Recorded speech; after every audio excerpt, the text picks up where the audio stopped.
வணக்கம் நண்பர்களே. கிரகங்களால் அடுத்து நம்ம வாழ்க்கையில் என்ன ஆட்டம் ஆரம்பமாக போகுது அப்படிங்கிற தாள்களை பார்க்க போகிறோம். வெல்கம் பேக் டுடே சேனல் நண்பர்களே.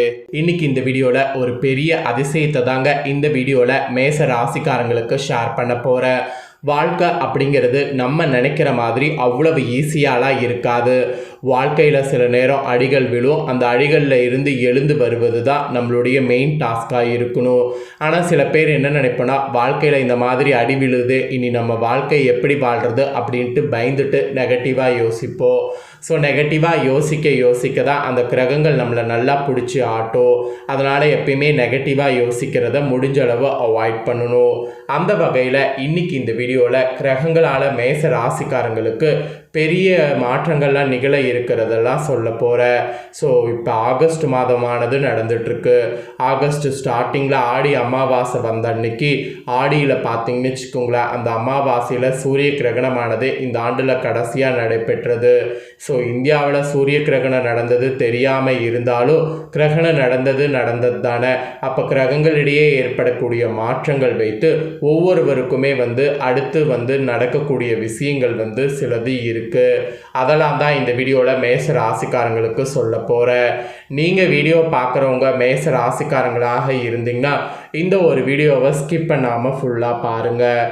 உங்கள் ராசிக்கு அடுத்து என்ன நடக்கும் அப்படிங்கிற மாற்றங்களை பற்றி இந்த வீடியோவில் தெரிஞ்சுக்குங்க. இந்த மாற்றங்களுக்கு ஏற்ப நடந்து பலன் பெறுங்க. ஸோ மாற்றங்கள் உங்களுக்கு சாதகமாக இருந்தாலும் சரி, பாதகமாக இருந்தாலும் சரி, அடுத்து என்ன நடக்குது அப்படிங்கிறத தெரிஞ்சுக்கணும். அதுதான் ரொம்ப ரொம்ப ரொம்ப முக்கியம். ஸோ இப்போ நான் சொல்லக்கூடிய பலன்களை தெரிஞ்சுக்கிட்டு இதற்கேற்ப நீங்கள் நடந்துக்கிட்டிங்கன்னா கண்டிப்பாக பல ஆபத்துக்கள் ஏற்படாமல் தப்பிக்கொள்ளலாம். ஃபஸ்ட்டு உங்களுக்கு கிரகநிலைகள் எப்படி இருக்குது, கிரக மாற்றங்கள் என்னென்ன வலுவாக இருக்குது அப்படிங்கிற விவரங்களை சொல்லிடுறேன். அதுக்கப்புறமேட்டு உங்களுக்கான பலனை அதிரடியாக இந்த வீடியோவில் பார்க்கலாம். ஸோ ஃபஸ்ட்டு உங்களுக்கு கிரகநிலைகளும் கிரக மாற்றங்களும் வாங்க என்னென்னங்கிறத பார்க்கலாம்.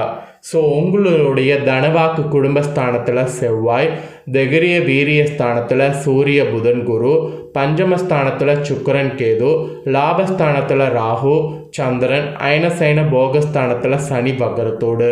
இந்த மாதிரி தான் கிரகநிலைகள் வருது. ஆக்சுவலி இதில் தைரிய வீரிய ஸ்தானத்தில் சூரிய புதன் குரு 3 பேர் சேர்ந்துருக்காங்க. பஞ்சமஸ்தானத்தில் சுக்கிரன் கேது சேர்ந்துருக்காங்க. கூடவே லாபஸ்தானத்தில் ராகு சந்திரன்.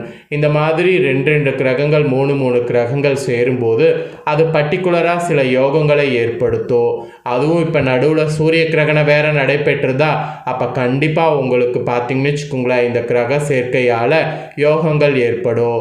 இதெல்லாம் வைத்து தான் உங்களுக்கு அடுத்து என்னென்ன நடக்கும் அப்படிங்கிற பலன்கள் ஆனது குறிப்பிடப்பட இருக்கு. ஸோ அது மட்டும் இல்லாமல் இந்த கிரக அமைப்புகளை தொடர்ந்து கிரக மாற்றங்கள் வேற நிறையவே இருக்குது. கிரக மாற்றங்கள் கரெக்டாக பார்த்தீங்கன்னு வச்சுக்கோங்களேன், இப்போ சூரிய பகவான் சுகஸ்தானத்திலிருந்து பஞ்சமஸ்தானத்துக்கு மாறி இருக்கிறாரு. அப்புறம் புதன் பகவான் சுகஸ்தானத்திலிருந்து பஞ்சமஸ்தானத்துக்கு மாறுறாரு. ஸோ இந்த 2 மாறி இருக்கிறது இதெல்லாம் வைத்தும் உங்களுக்கு நிறைய மாற்றங்கள் ஏற்படுங்கிறது பலன்கள் ரூபத்தில் குறிப்பிடப்படுது. ஸோ இப்போ உங்களுக்கான பலன்களை ஷேர் பண்ண போகிறேன். ஸோ கிரகநிலைகள் கிரக மாற்றங்கள் இதெல்லாம் வைத்து பெரிய பெரிய அதிசயம் உங்கள் ராசிக்கு என்ன நடக்கும் அப்படிங்கிறத தெரிஞ்சுக்குங்க. இதற்கேற்ப நடந்து பயன் பெறுங்க. சரி வாங்க என்ன அதிசயம் நடக்கும் அப்படிங்கிறத அதிரடியாக டீட்டெயில்டாக இந்த வீடியோவில் பார்க்கலாம். அனைவருக்காகவுமே பாடுபடக்கூடிய குணம் உங்ககிட்ட இருக்கோ, அந்த குணத்தோடு இருக்கக்கூடிய மேசராசிகளுக்கு இந்த கரெக்டாக ஆகஸ்ட் 18 பணவரவுங்கிறது இருக்கோ, அதாவது உங்கள் குணத்துக்கு ஏற்ப பணவரவு இருக்குன்னு சொன்னால் அது மிகையாகாத ஒரு உண்மை. அதே சமயம் நீங்கள் எடுக்கக்கூடிய முடிவை செயல்படுத்துறதுக்கு முன்னாடி ஒரு முறைக்கு 2 முறை ஆலோசிப்பது நல்லது. ஸோ எடுத்தோம் கவுத்தோம் அப்படிங்கிறத நீங்கள் பண்ணாமல் ஒரு முடிவு எடுக்கிறீங்கன்னா அந்த முடிவை செயல்படுத்துறதுக்கு முன்னாடி ஒரு முறைக்கு 2 முறை ஆலோசனை பண்ணுங்க. அப்போ தான் உங்களுக்கு நல்லது நடக்கும். ஆலோசனை பண்ணாமல் இருந்தீங்கன்னா தான் ஏதாவது ஆபத்து வருமோ தவிர ஆலோசனை பண்ணிங்கன்னா ஆபத்து வராது. அதனால் ஒன்றுக்கு இருமுறை ஆலோசிப்பது நல்லது. அப்புறம் எந்த ஒரு காரியத்திலையும் இனி ஈடுபடும் போது அவசர முடிவு எடுக்க வேண்டாம். ஏன்னா நீங்கள் என்னதான் அவசர முடிவு எடுக்கணுங்கிற மாதிரி ஒரு சுச்சுவேஷன் வந்தாலும் எடுக்காமல் இருந்தீங்கன்னா ஓரளவு நீங்கள் பண்ணக்கூடிய காரியங்களில் வெற்றி கிடைக்கும். அதனால் எந்த ஒரு காரியத்திலையும் அவசர முடிவு எடுக்க வேண்டாம். ஆனால் கிரகங்கள் அவசர முடிவு எடுக்கிற மாதிரி தூண்டும், பார்த்துக்குங்க. எல்லாத்துக்கும் மேலே வீண் வாக்குவாதங்களால் பகை வளர்த்து கொள்ளாமல் இருப்பது நல்லது. ஸோ அதனால் வீண் வாக்குவாதங்களை அவாய்ட் பண்ணுங்கள். மற்றவங்க உங்ககிட்ட சண்டைக்கு வந்தாலும் எனக்கு இப்போதைக்கு சண்டை போட விருப்பம் இல்லை, நான் உண்டு என் வேலை உண்டுன்னு இருக்கிறேன் அப்படிங்கிற மாதிரி அவாய்ட் பண்ணிக்கிட்டிங்கனாவே உங்களுக்கு நல்லது. அதனால் வீண் வாக்குவாதங்களை தயவு செய்து வளர்த்து கொள்ளாமல் இருப்பது நல்லது. அப்புறம் வீண் அலைச்சலுக்கு பிறகு எந்த ஒரு காரியமும் நடந்து முடியும். அதனால் நீங்கள் எந்த ஒரு காரியம் செய்கிறதா இருந்தாலும் பொறுமை ரொம்ப முக்கியம். என்னடா இவ்வளோ தூரம் எனக்கு நெகட்டிவாகவே சொல்கிற அப்படின்னு நீங்கள் கண்டிப்பாக யோசிக்கலாம். ஸோ கிரகங்கள் அப்படி உங்களுக்கு கிரகணம் முடிஞ்சு அமைஞ்சிருக்கு. அதனால் கொஞ்சம் நீங்கள் கவனமாக இருக்கிறது நல்லது. கவனமாக இருந்தீங்கன்னா பல ஆபத்துக்கள் ஏற்படாமல் தப்பிக்கொள்ளலாம். ஸோ கவனமாக இருக்க பாருங்கள்.